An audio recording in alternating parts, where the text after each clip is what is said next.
Hey everyone, welcome to another episode of the Autoblog Podcast. I'm Greg Migliore. Joining me today in our studio, the corner studio here right off of Woodward Avenue, is assistant editor Zach Palmer. How's it going, man? Pretty great. How's it going with you? It's going well. It's going well. You should know, we just had our monthly staff meeting. Zach Palmer won the Helmet of Excellence. That is Autoblog's, essentially our Employee of the Month award. So congratulations, sir.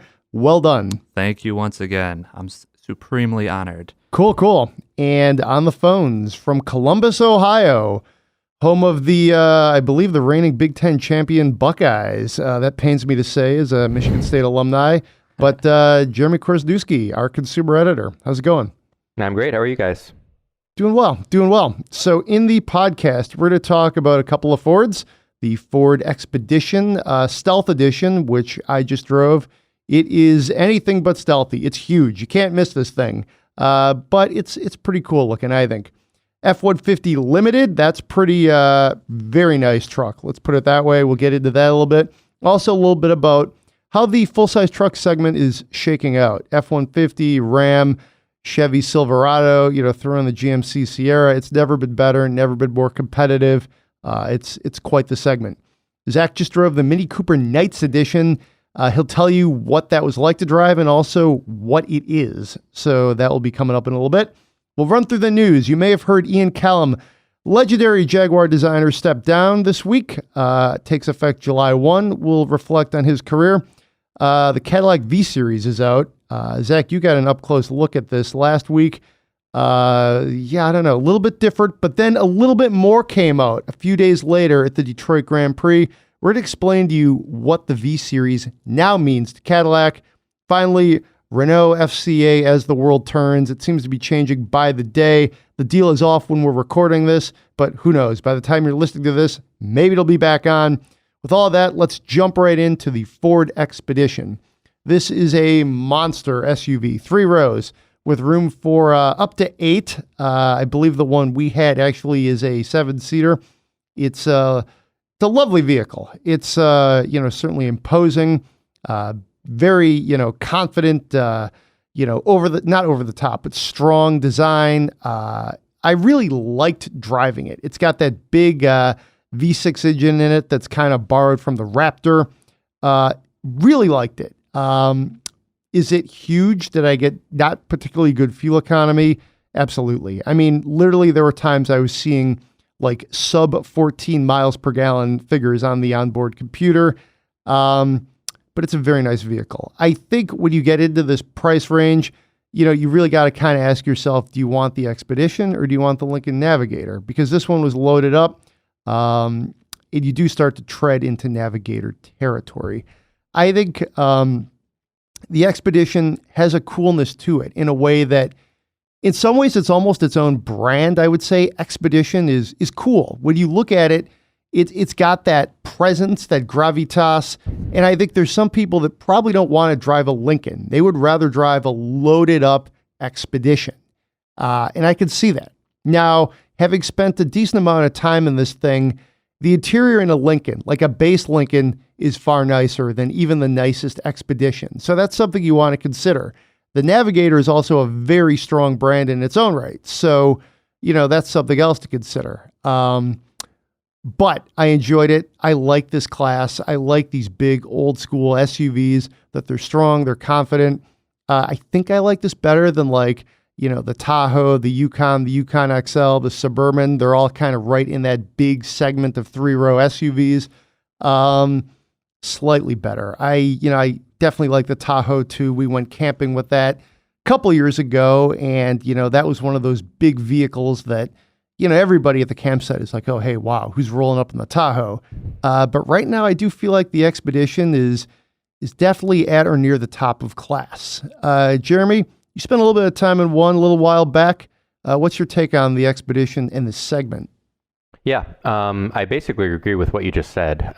If you're looking at a full-size 3-row body-on-frame SUV, you don't have that many options. You've got the Tahoe, like you just said, and its twin, the Yukon.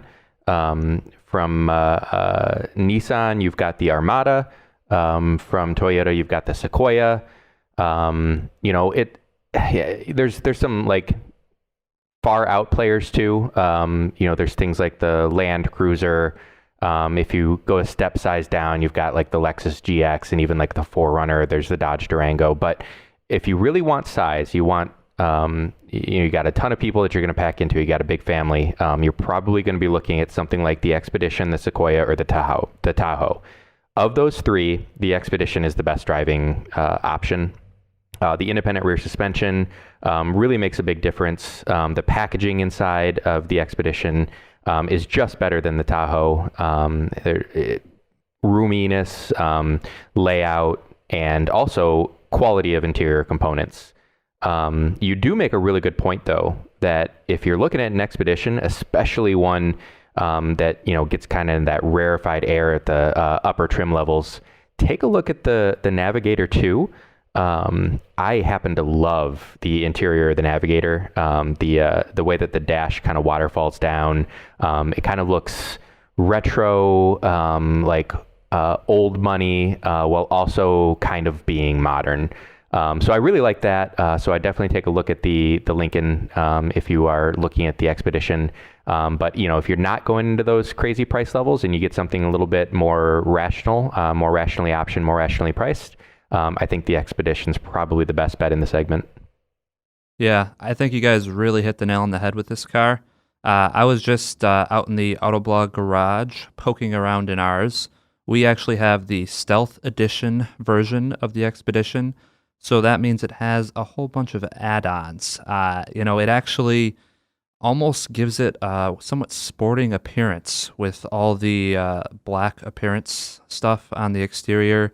You get massive 22-inch wheels with some black in there. You get big glossy black grille, mirror caps, the roof rails, literally every single piece of trim that you can see on the outside of this car. There is some sort of a dark tinge to it, and that gives it, a bit of a mean appearance. It really separates itself from the Navigator in that way, and that the Navigator is all about elegance and style and luxury, whereas this is, a bit more brutish, and it has a different sort of presence on the road, and it's the same thing on the interior. The Navigator interior is nice, there's no doubt about that, and it has its place, and I absolutely, like it more than the Expedition's interior.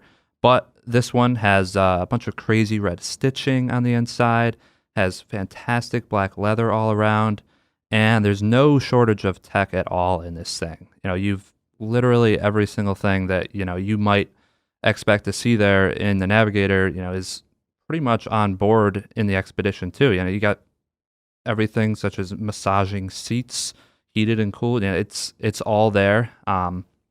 But of course, you don't have that Lincoln cachet.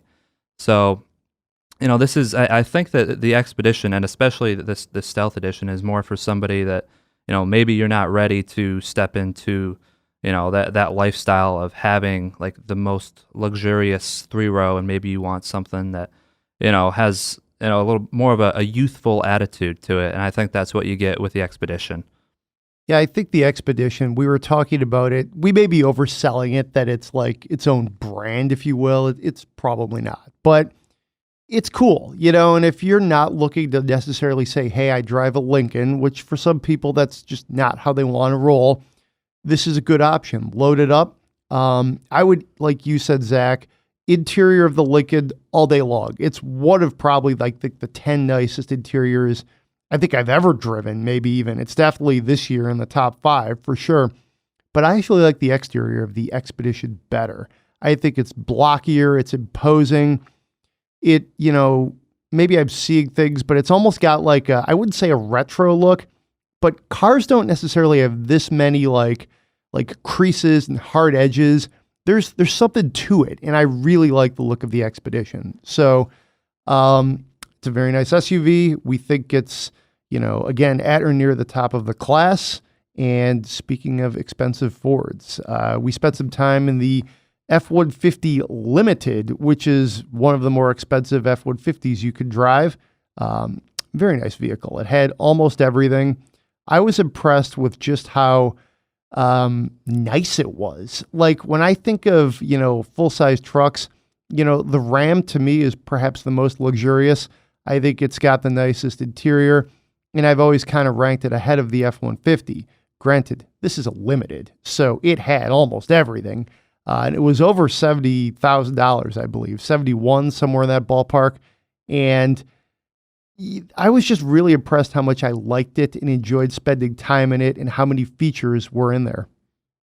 Yeah, no, like any conversation about this F-150 Limited has to be prefaced with the price. And like you said, around 71. I was looking at the sticker earlier. It's a little north of $74,000 actually, which, when you're talking about, a pickup truck is just sort of mind-boggling at this stage. They seem to be getting more expensive year after year, as impossible as that seems, but it continues to happen, and this is Ford's, entry in this segment. And I think that Ford actually has something pretty cool and unique here because they put the 3.5 liter EcoBoost engine from the Raptor in this thing. So that means you have 400 horsepower, 450 pound-feet of torque, and it sounds awesome. You get a sweet boost sound. The truck is pretty much faster than nearly every other F-150 that you're going to buy on the market.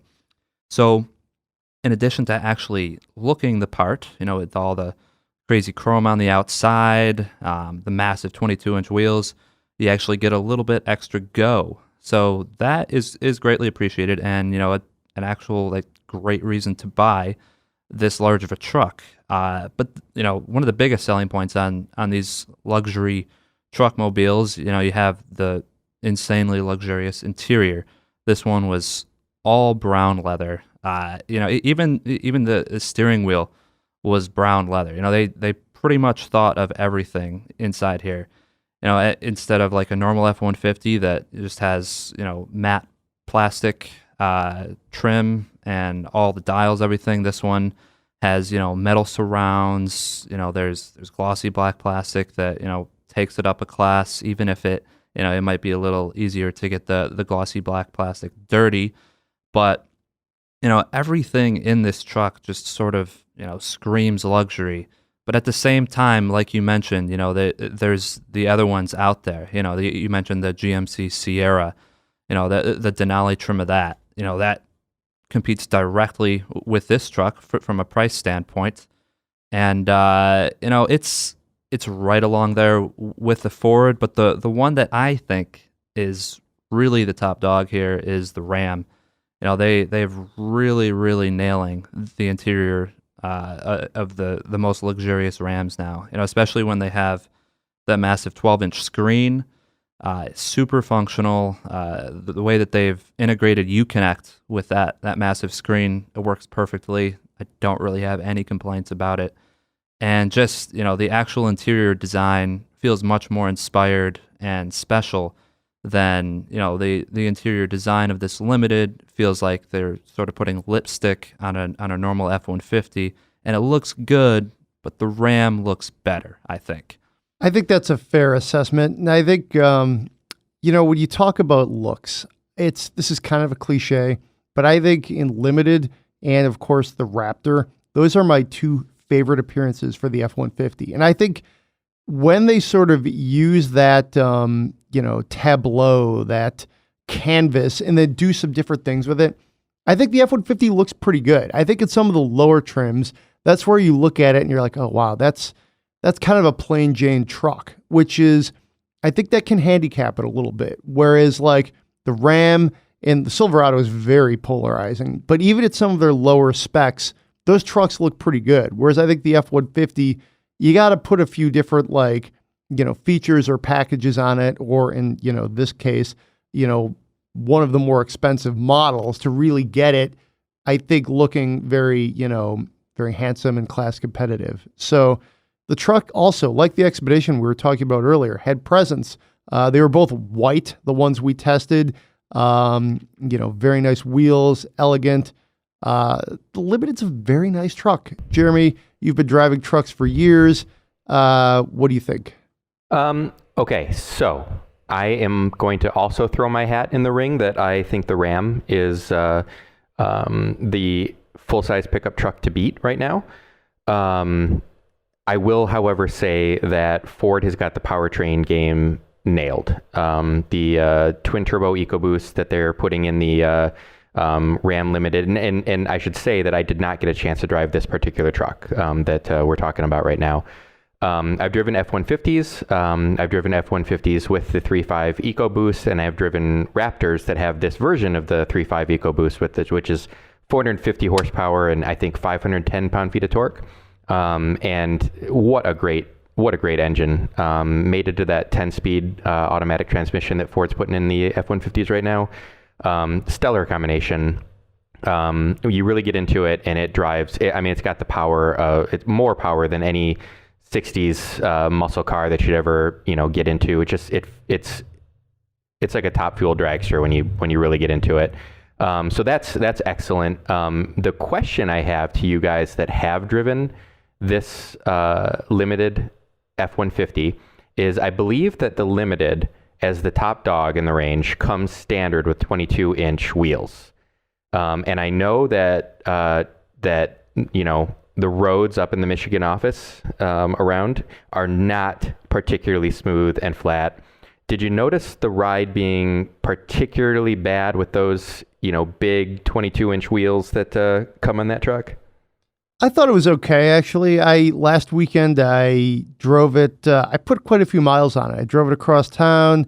I took this kind of highway we have in the Metro Detroit area that's like really in bad shape. And I was on there, and, you definitely notice the potholes. But, I thought it was fine with the 22s. I really did. I think, part of it was I might have been just frankly so comfortable in the very nice cabin that, and the weather was nice. Like sometimes those things weigh on you, they shouldn't necessarily when you're trying to evaluate the suspension and the wheels, but I thought the ride was fine.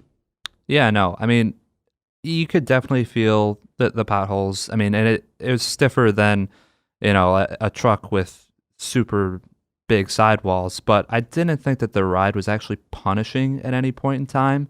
It was just, it could have been softer, but I wasn't really upset. I don't think it would have been a sticking point that, would make me not want to buy it. The one thing that maybe you'll regret down the road is the actual cost. If you want to buy new tires for this thing, they're not cheap if you're buying tires for 22-inch wheels. That's going to be an extra $50 to $100 a tire compared to something like a 17. But you did just drive a $75,000. You did just buy a $75,000 pickup truck, though. So maybe the cost of tires isn't your biggest concern. Yeah, that's true. Maybe you're not concerned about these things. Yeah, but that's totally a true point. That was my biggest question about the limited when they released that is, are those I get what they're going for. They're going for that look, and the big wheels gives them the look that they're going for. It's similar across, you look at Denali's and, the highest end trim packages of most of these vehicles, the wheels are getting bigger and bigger and bigger. And it does look cool, but it doesn't do you any favors in your ride. And, like you get into a sports car and you're like, okay, the thin sidewall, I get it, really responsive handling and all that. We're talking pickup trucks. People aren't buying them thinking they're going to go canyon carving and, want the ultimate response, from their driving. But yeah, if it's not that bad, then it sounds like, if you've got that much money to spend on a full-size pickup truck, that's probably the one to get. So the one to get, let's talk about Mini, perhaps, with a Knights Edition, which I think is kind of a random name. Mini Cooper Knights of the Round Table. Why don't you just kind of tell us what the heck this is, Zach, and then what it was like to drive? Yeah, so the Knights Edition is basically an appearance package on top of the Mini John Cooper Works. So our specific model that we drove was the Mini Hardtop. So it's the 2-door and it's the JCW John Cooper Works. So that means it has the hot engine. It's the 2-liter turbocharged 4-cylinder, makes 228 horsepower and 236 pound-feet of torque. And it being a Mini, you may think it has a manual transmission, but ours did not. It had the 6-speed automatic transmission, actually. So, what you end up with the Knights, though, is you get this crazy appearance package on it, which adds a bunch of stripes. You get big spoiler. There's a pretty cool exhaust, actually, that comes along with it. And, all in all, you just get a very unique-looking Mini Cooper. I believe they're only building 150 of the Knights Edition version, so it is a limited edition car. There's not going to be many of them out there. But, it's at the end of the day, it's still the Mini Cooper John Cooper Works, which, for a base price of around $32,000, I think it's actually a pretty cool car. You get a unique car out there. It's, even though Mini Coopers keep growing in size, the two-door hardtop is still a pretty small car, and it drives like that. The tradition of pretty much all the Minis that we've had as of late, they've been very stiffly sprung, great handling. And that's the same with this thing. Because it's the JCW, that means you get all of the great suspension goodies. So you have the stiffest shocks, it's the lowest, it has larger brakes than just a normal Mini Cooper S. And it really shines through when you're driving. This thing, it can actually be a bit playful when you're going around corners. It actually tends to want to rotate sometimes. When you're pushing it rather than understeer, which it seems to be the trend nowadays. You want to make cars break away safer and easier, but no, like I found the rear end was actually kind of coming around on me when I was going around some corners, which I thought was pretty awesome that Mini would actually engineer that in there. Overall, it feels super light, super great to drive, as long as you're okay with that stiff ride. So those are the good parts, some maybe, not so great parts about, like, if you're looking for a Mini, like, you have to be okay with the interior ergonomics. It's a little funky. You have this really long dash out in front of you. Everything just feels a bit strange compared to normal cars. The angles that you're sitting at, you have that upright windshield. So it's all the normal Mini, I guess, complaints or I guess quirks there. If you like that, then go for it. But it's not going to be like as plug and play as like a Volkswagen GTI or Honda Civic Si. You're going to have to, I guess, there's an adjustment period there to getting into and liking driving one of these things. Whenever I drive a Mini Cooper, especially a JCW, it's an event. It's a special time. It's fun. It's engaging. I think Mini does their special editions about as well as anybody. We joke about the Knights kind of thing, but it's a cool thing. If you're a Mini, loyalist, you're going to appreciate this, just like you'll appreciate, the Stealth Edition on the Expedition or something. It's cool. It's fun. I think these cars really are good at being true to who they are and like what the Mini buyer is looking for.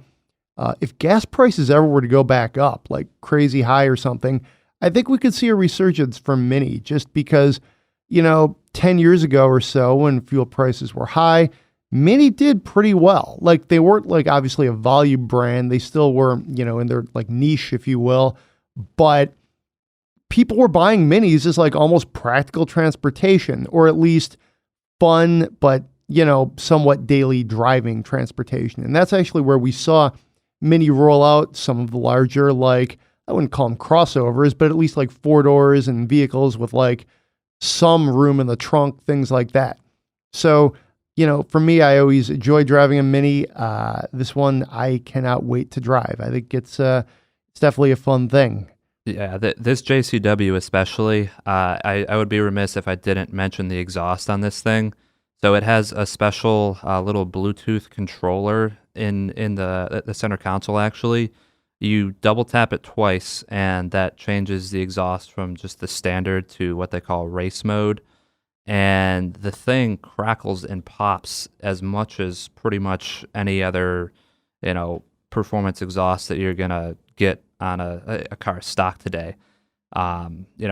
Everywhere I was driving it, I was letting it, wind down on the overrun, and people are turning their heads, they're like, hey, what is that? It's like, oh, here I am in this little Mini Cooper, and it's crackling and popping, almost sounds like it's a little bit of a backfire sound. Like it sounds aggressive, and it really, just like you said, it feels like an event when you're driving it, because it's so much fun. It puts a smile on your face, and I think that is really what these cars should be doing.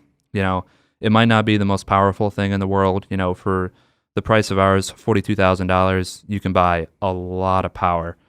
But that this thing, lets you have fun in different ways. And I think it's a great car for a very specific person who is into Mini. What I like about the marketplace right now is with, the economy still fairly strong, with, car companies fairly strong, they can afford to make very nice cars for certain people.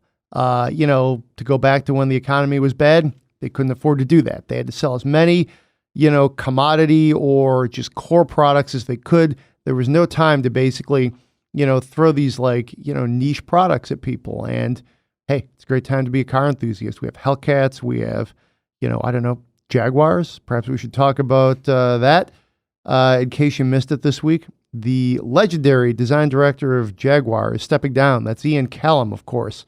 He has headed Jaguar design for the last 20 years, been with Jaguar for a long time. Also actually worked at Ford for quite a bit and did some fairly significant cars there. Great story. Check it out on Autoblog. Zach, I believe you wrote that. I did, yes. Did the breaking news story. I did a column on it trying to put it into perspective, what it all means. He, I've interviewed him a few times. He's a great interview. He's a gentleman. He's a guy who, really understood what Jaguar meant to its fans, to Great Britain, and to just the broader car world. This was never, just a job to him. I don't think, frankly, I don't think many of these, jobs like this are just jobs. It really means something to him and to us. So, not to wax poetically, but, there's very few legends in this, car business right now. And he was one of them. So I think, the new guy, Julian Thompson, who, he's been with Jaguar for, I believe, since, 2000. So he's actually been there quite some time. We'll see. We'll see if he takes a different direction, what his plans are, if he wants to put his own mark on the company. But what I think the legacy of Ian Callum will be is that he was able to move Jaguar into a new place, where electric vehicles are important, where Jaguar embraces that technology, but its cars still look good. And they're not syrupy retro. They're, the F-Type is not like a carbon copy of the E-Type. It is a modern sports car. If you look at the I-Pace, that is a great looking, I don't know what to call it, sedan crossover thing, but it's electric and it's competitive with the Model S or the Model Y or the Model X or whatever Tesla you want to benchmark it against. And to me, that's his lasting legacy. And I think a lot of times, it's easy to almost be a caretaker of the brand and sort of, live off of what it was and try to roll out special models and keep, bowing to history. He didn't do that. Every day was a new day. So hats off to you, sir. What do you guys think? Yeah. So Zach wrote the news story. Greg, you wrote a column talking about his legacy and the mark that he made. And I put together a list of some of his best designs. And what was striking to me is how long his designs were relevant and for how many different companies we're talking about. You can go all the way back into the 1980s and see some really pivotal vehicles that all of us would, collectively get together and say, okay, that's a classic. Like the Ford Escort RS Cosworth and the Ford RS 200. Those are, you look at them and you're like, okay, those are very much 80s designs. But they're they've stood the test of time. They're really cool. We look at that and we're like, okay, yeah, that's a sweet car. And still a huge fan base for those things. you keep moving on in the 1990s. There's a lot of people who would say that the Aston Martin DB7 is the prettiest Aston Martin that has ever been made. I'm not necessarily going to say that. I really love the old Astons, the James Bond spec DB4s, DB5s. But man, I see a DB7 drive by, which I mean you don't see very often. But if you were to see a DB7 drive by, you do a double take. It is a gorgeous, gorgeous car. Keep moving. You look at like the when he got into Jaguar, it's easy to forget. In what was it, 2010, when the latest XJ came out, that was shocking when that car showed up, because it was such a departure from the XJs that we'd all grown to love. 80s, 90s XJs with the quad headlamps up front, the little grills, the leaping hood, the leaping cat. It was I don't like to use the word iconic, but it was, for Jaguar, it was kind of an iconic thing, that flagship sedan.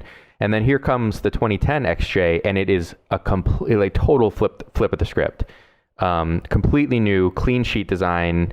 Didn't look anything like the past XJs, and there was a lot of people that were like, "Whoa, what is going on? What is this thing?" But a couple years pass, and the car was good. It stood on its own merits as a design, So I just think it's impressive that Callum had such a long career, and he's not done. I'm not suggesting that his career is over.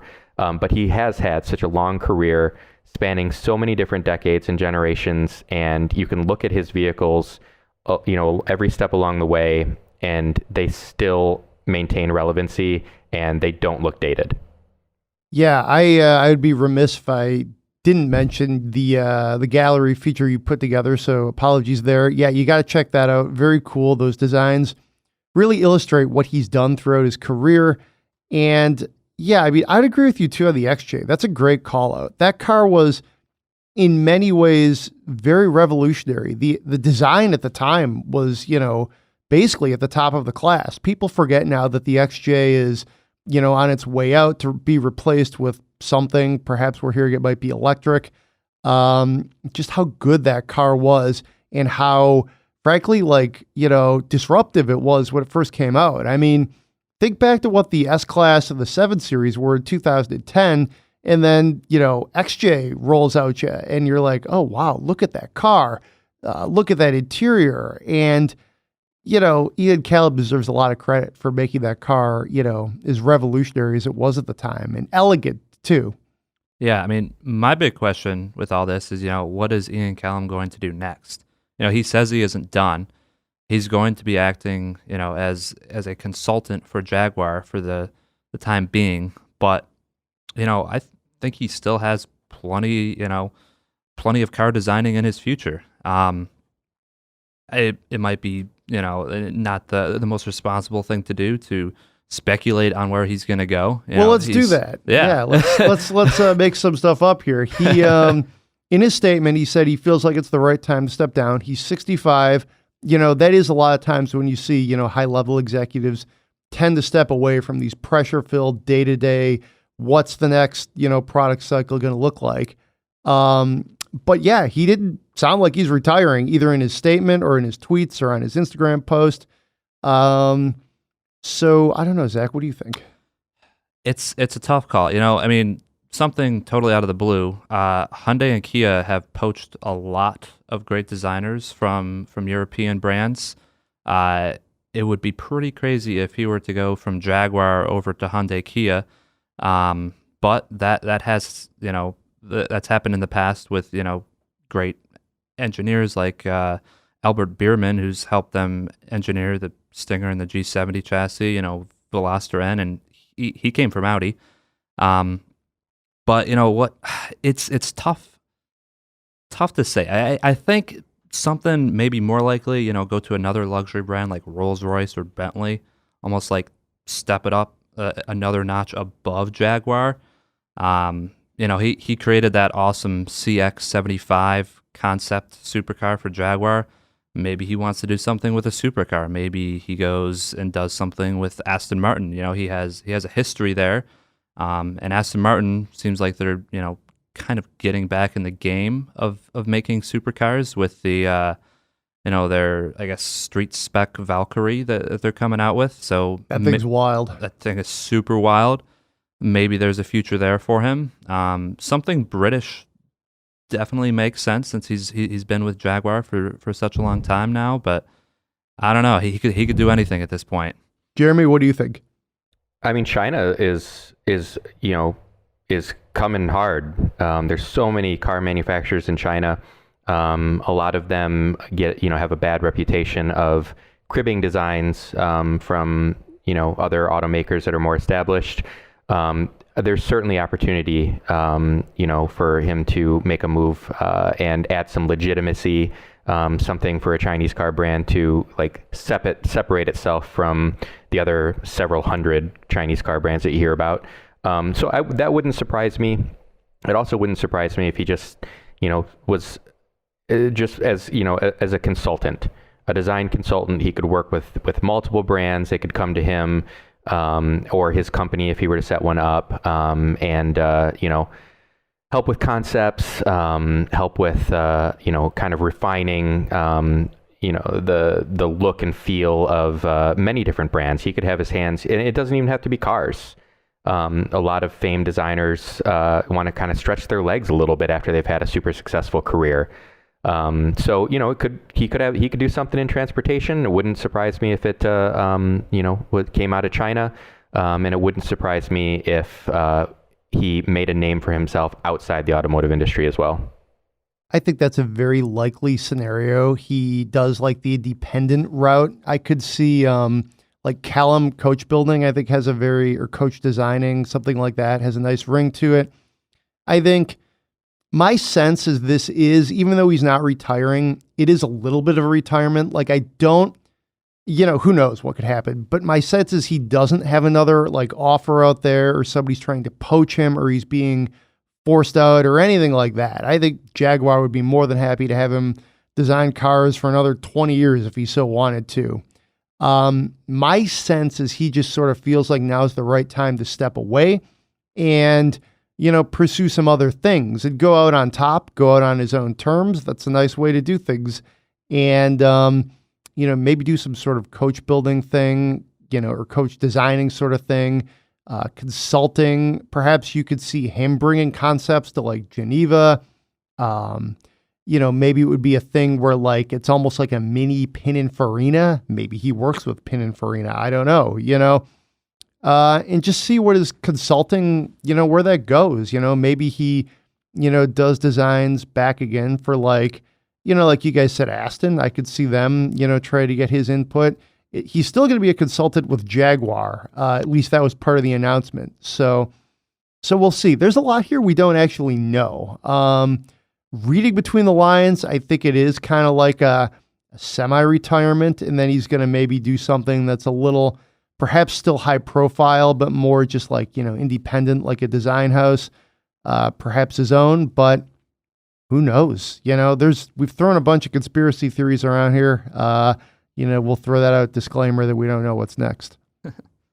Cool. So let's move along to the news. The week last week, the Cadillac V series. You actually went to an event here in Metro Detroit, Eastern Market, I want to say. Yeah, it was right around Eastern Market area. That's an open air market, one of the best in the nation. It's up there with anything you'll see in Seattle or Boston. Get your fresh fruit and vegetables every week of the summer. A little plug here for some of the cool things you can do in Detroit, perhaps for the next Detroit Auto Show, which is going to be in June in 2020. I digress. Cadillac V Series. What is going on there? Because we saw these cars, we saw the horsepower numbers. We were kind of like, whoa, what's going on? This is not the Nürburgring runners that they did for quite some time. And then we saw sort of these teasers days later at the Detroit Grand Prix. So Zach kind of put it all together and explained what is going on with the Cadillac V Series. Yeah, so that question right there, what is going on with the Cadillac V Series, is how I think I felt, and pretty much every other journalist in the room felt when they pulled the wraps off these cars, because it's like, we were told this was going to be the Cadillac CT5V and the CT4V, so therefore we expect something along the lines of the CT-SV and the AT-SV. So the CT-SV had 640 horsepower. It had the Z06 engine, stupid fast. It competed with all the other crazy horsepower cars out there. The AT-SV, it had that turbocharged 3.6 liter V6. That had 464 horsepower. And we compare it to what the CT5V has. With the CT5V is dealing with just 355 horsepower, so that's like half the amount that the CT-SV is. And then the new CT4V only has 320 horsepower. So hold on there. These are 100 horsepower jumps for one and half the horsepower for the other. I mean, yep. We're all kind of ready to rip our hair out. Granted, Cadillac's success with these street legal race cars in some ways wasn't really translating to sales. So they had to do something. That's just my random, still confused. Go on, Zach. Yep. So they start to walk us through it, and they talk about, hey, not everybody wants a track car. Not everybody wants that. Maybe these cars are actually a little fast for Cadillac buyers. All that stuff sort of makes sense. But Probably we're still true. Hey, you guys are calling this a CT5V and a CT4V, and that has meant something. That means it's the highest performance Cadillac that you can buy. It is the best and most performance in the lineup. Well, that apparently is changing. V no longer really means exactly what V has meant in the past. What we gleaned from this is that there are going to be a couple different levels of V, and these cars that we're looking at right now are the lower level. So just like Greg alluded to at the Detroit Grand Prix, we saw what Cadillac is alluding to and what we expect to be the full-on track V cars. So those will be the ones that hopefully line up to the CT-SV and the AT-SV. Those cars, we're expecting that they are going to be released, soon, possibly this year. They exist. Cadillac isn't exactly going away from the crazy high horsepower track cars. Those are still going to exist, except they're going to have a different name, which is one of the curious things about this. They're taking this great brand that they've built up over the past, a whole decade and a half now. Yeah, at least. And they're just slapping it on these cars that, are absolutely not what the V Series used to be. So go ahead and try and compare it to something like what Mercedes has done with AMG. They have the Mercedes AMG 43, 53, and 63. What the Cadillac CT4V and CT5V are, I would compare those to the Mercedes AMG 43s. And, you go to BMW, they do a similar thing. You have the BMW M3, and then you have a BMW M340i. These are, comparable to the M340i. Whereas, the ones that we saw running around at the Detroit Grand Prix are going to be, the M3 competitor. It's going to be organized like that. We don't really know what they're going to call that top dog V now. I mean, it's going to be V Plus, VR, V Pro. It's, Cadillac hasn't said, but at least we know now that those cars are going to be coming. The question here is is this the right move for Cadillac? Sort of downgrading what V means in their brand, because I think that you talk to any enthusiast nowadays, and they know exactly what a CT-SV is. They know that it's this stupid fast Nürburgring conqueror, and now it's not. So yeah, I'm just curious what everybody else thinks about this move. You really boil it down well. Just listening to you, I actually understand this more. And to be really precise, the question is we know what the new V is, but what the old V was going to be now? And I think Cadillac would be wise to articulate what they're going to call the top shelf, sporting version of their car, at least to us, the enthusiast press, so we can frankly explain it to their enthusiast readers. I think they probably did this in the wrong order. They should have rolled out either whatever the high-end model is going to be called first with the new name and said, hey, V is expanding, rather than rolling out the low end and saying, hey, this is what V now is. because I mean, you should never undershoot the expectations. And there's the expectation for what a V car is. And it's just, to me, it feels like they're under delivering, even though they're not theoretically, because these new cars will probably be awesome. We just don't know what they are. And, who knows? Maybe it's just a communications thing. And at the end of the day, the new cars will be awesome and the new name will be awesome and it'll be fine. But right now, I think we're all still scratching our heads. And, I don't think that's where you want to be. Jeremy, any thoughts? Oh, yeah. It's hard to look at this as anything but a botched launch. I say that knowing that the cars that they've displayed, the CT4V and the CT5V, are probably going to be really good. They're probably going to be great cars to drive. But the fact that we're sitting here talking about it as the automotive enthusiast press, as you just said, Greg, and we're discussing it and saying, like, we wonder what their strategy is going to be. We're in the 90th percentile of everyone out there who has an idea of what to expect. And we're talking about it and saying, like, whoa, what should we expect? What do you think the average, consumer out there is thinking when they see this? Like, oh, CT4V, that'll be great. Wait, how much power? How much did the ATS-V have? The CT5V, that's nowhere near close to the CTS-V. And they're right, so, and even maybe the rollout timing, I don't know if that's the problem. Is it bad that they showed the lower end performance model first? I mean, not necessarily. BMW does that too. They showed the M340i before they showed we still haven't seen the new M3. I don't know that it's the rollout, like the way that they're staggering it. I just think it's the messaging. They didn't nail it. They didn't hit it. They didn't explain it all. They gave the information, we run with it, and then they see the backlash and they say, well, don't worry. There's other things coming. We're going to have like real replacements for the classic V series that we have, but they didn't communicate that well. And then they surprised everybody at the Detroit Grand Prix event. And no one knew that these, higher spec cars were going to be shown in prototype form, taking exhibition laps.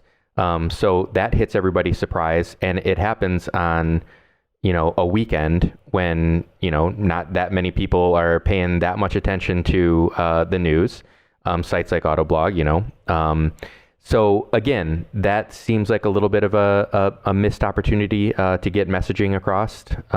So yeah, I mean, I hate to say it, but it really feels botched. It doesn't feel like a well thought out, well executed launch, and that's just disappointing because, like we said at the outset, these cars are probably going to be very good, and it's like now we're kind of talking about them in a negative way, and they've kind of got like that, we're going to see them, we're going to drive them, and there's always going to be that little asterisk on there, like, hey, remember when they launched these and everyone was talking about like what the heck's going on with Cadillac right now?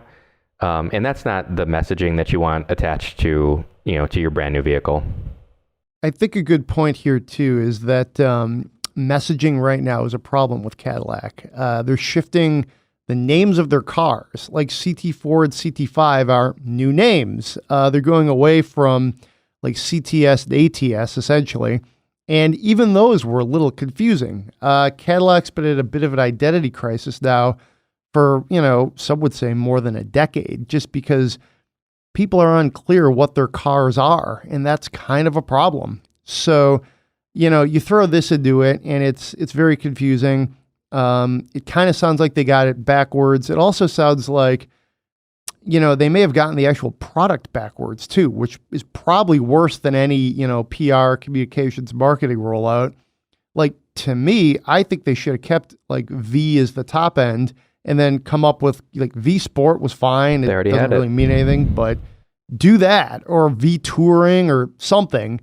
And that V Touring, actually, as I say that kind of makes sense. Like, they're softer cars for, the everyman. I don't know, but it seems like they've chosen to water down V rather than just coming up with a better, sort of in between name. Yeah, and that's especially galling because when you hear people talk about Cadillac, when was the last time you heard someone say something bad about the V series, the ATS V, the CTS V? You might hear someone say like, oh, the ATS is a nice car, but whatever, it doesn't stand out. What ATS V? Hey, that's a great car. It's super powerful, it's super fast. It's Nürburgring.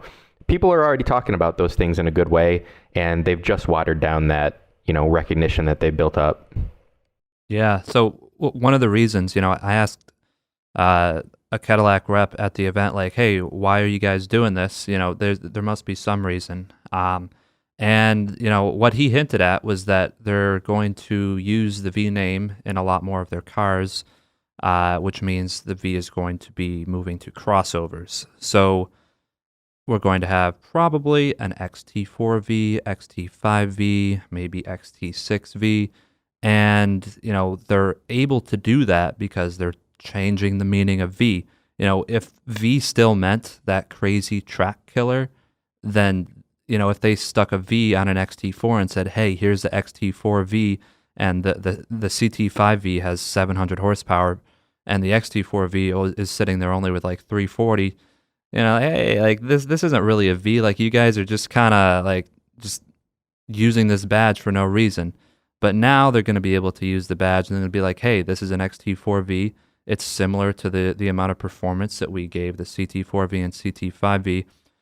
So you kind of see where they're going with that. But at the same time, like I'll echo your guys' thoughts. Like I don't think that that's the right move. I don't think that you should like use like just totally I won't say destroy, but just downgrade what V means to use it as a marketing tool on other vehicles. It just doesn't seem like the best thing to do for all the enthusiasts that have come to love the Cadillac V series for what they really are.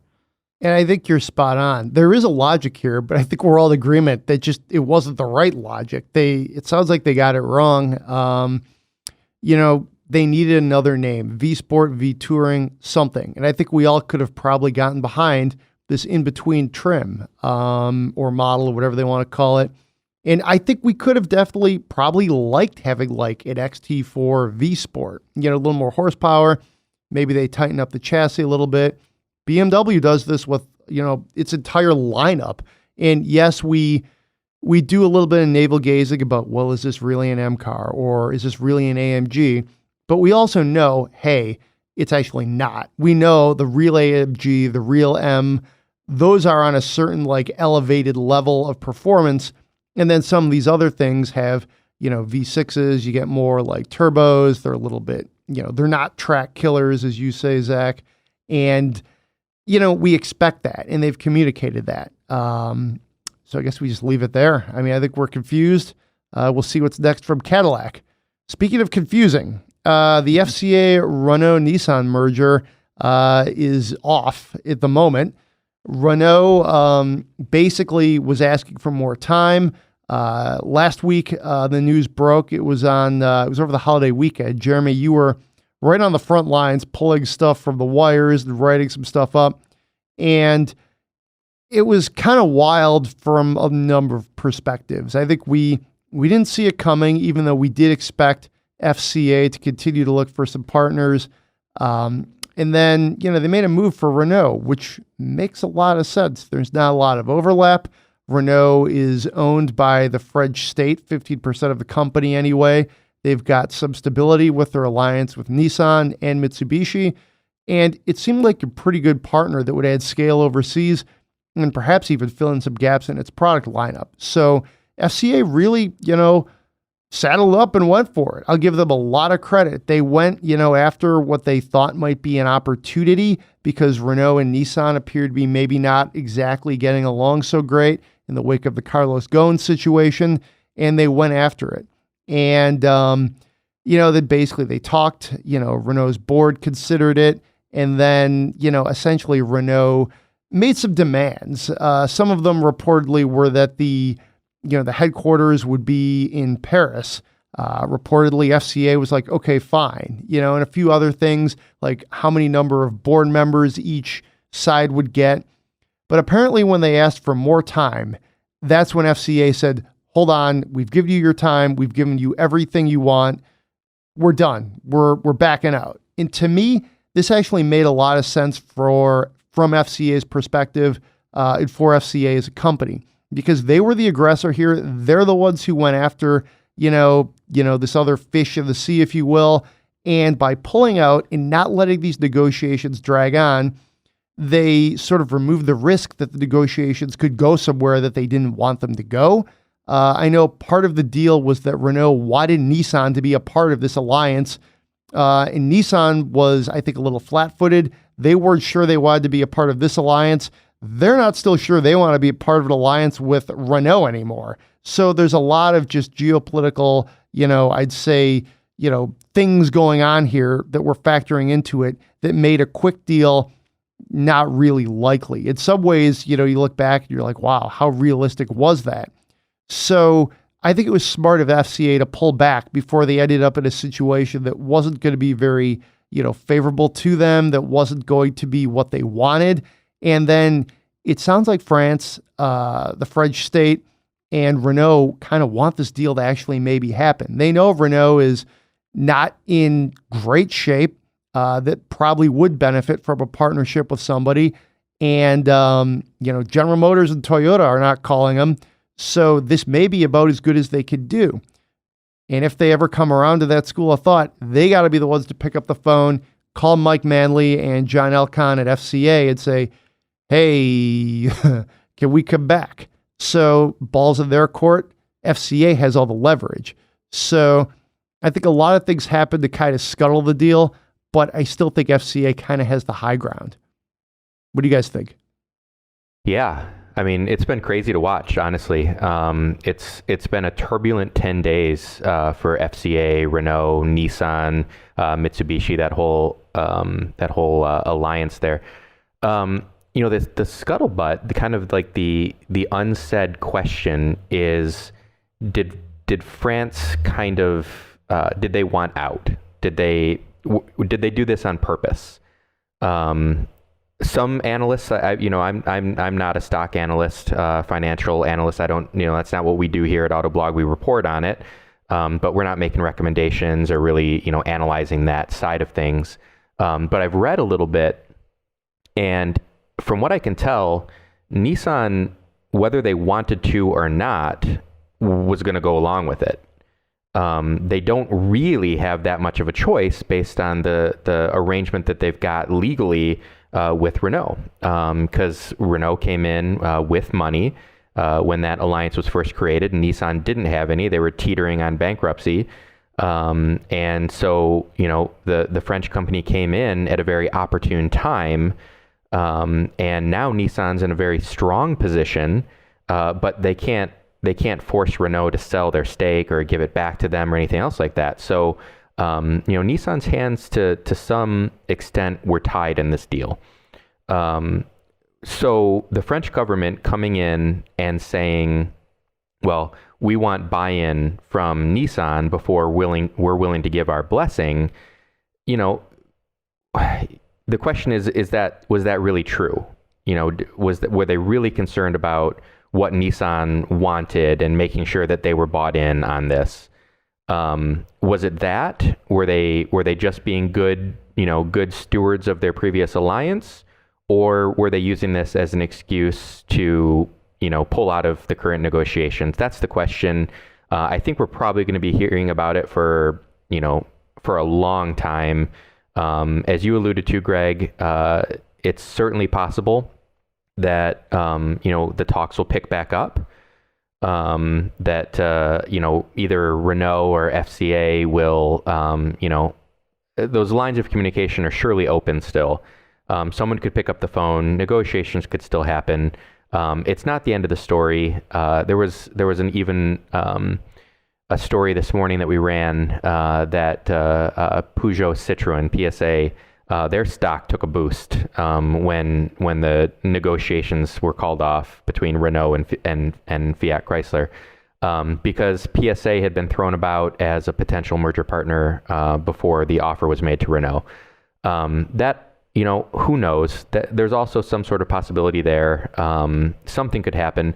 But I think what we're seeing is big companies, and these are companies that sell millions of cars every year. These are huge, huge corporations. They're not bit players. They're seeing that the costs of competing in today's marketplace against behemoths like Toyota and Volkswagen, and even General Motors, those huge, huge companies that have a lot of brands under their umbrella. To compete with them, they've got to have scale. And so you're looking at, I think we're kind of staring at a new era in the kind of automotive world where companies are going to be looking to sign more and more partnerships, more and more agreements, more and more alliances, and in extreme cases like this one, potentially even mergers. And it's not going to slow down. It's as electrification keeps coming, as self-driving and autonomy, and as cars become more and more computer controlled and artificial intelligence, and all of this stuff is super expensive, and the regulatory hurdles with emissions and safety and all the different countries that have their own requirements for every brand that you're going to sell, for every country you're going to sell a car in. It's just getting really expensive to be a car company right now, and to compete at that scale. So, I mean, I hate to say it, but it's a who knows. I have no idea what's going to happen. I'm following it. I'm trying to make sure that I'm keeping abreast of it.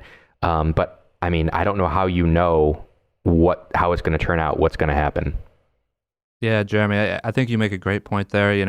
With the rising costs, especially related to the electrification of what seems like everything nowadays. It's not cheap at all for any of these companies to develop these big electric car platforms. We just saw another one. I think Jaguar and BMW are entering into a partnership to build an electric vehicle platform. We've seen Volkswagen and Ford go together. It just keeps happening like that, and it's just the fact of life. How expensive these things are. Volkswagen, I'm pretty sure I saw a report. About a month ago, they're going to lose money on every single Volkswagen ID hatchback that they sell for at the start, and that's for Volkswagen. They're a huge company, so I mean this is one of the reasons why these talks of mergers and partnerships just keep floating around the industry, and it'll probably keep happening, just like you said. Yeah, and so people point to Tesla, that they're a company out there that's making electric cars. They're not selling electric. They're not making profits by selling electric cars. I mean, and sometimes they have a profitable quarter, but they have money based on potential that investors see, and they also sell their emissions credits to companies like Fiat Chrysler, and that money goes in, and it's all in development of future vehicles and platforms, and it's not getting any cheaper. Yeah, I think it's interesting in this day and age just how willing it seems like, there's a certain class of car company, if you will, that is looking to partner with people. You get some of the French car companies, you get Fiat Chrysler, and it seems like, they're more than willing to team up. And then once you get to a certain level, usually judged by sales, you get the really big ones like GM, Toyota, Volkswagen. That's where it seems like they've got enough scale on their own, and they don't really need any more size to, be a competitive, fully sustainable automaker. I mean, we hear rumors about BMW. I mean, every now and then a Ford rumor will pop up because Ford is significantly smaller than General Motors and Toyota, at least on a global scale as far as volume. So, I mean, I think this trend's going to continue. I think, frankly, a niche automaker that has a strong audience that could build cars profitably is as strong as a really huge one. That's why I think people are so willing to bet on Tesla.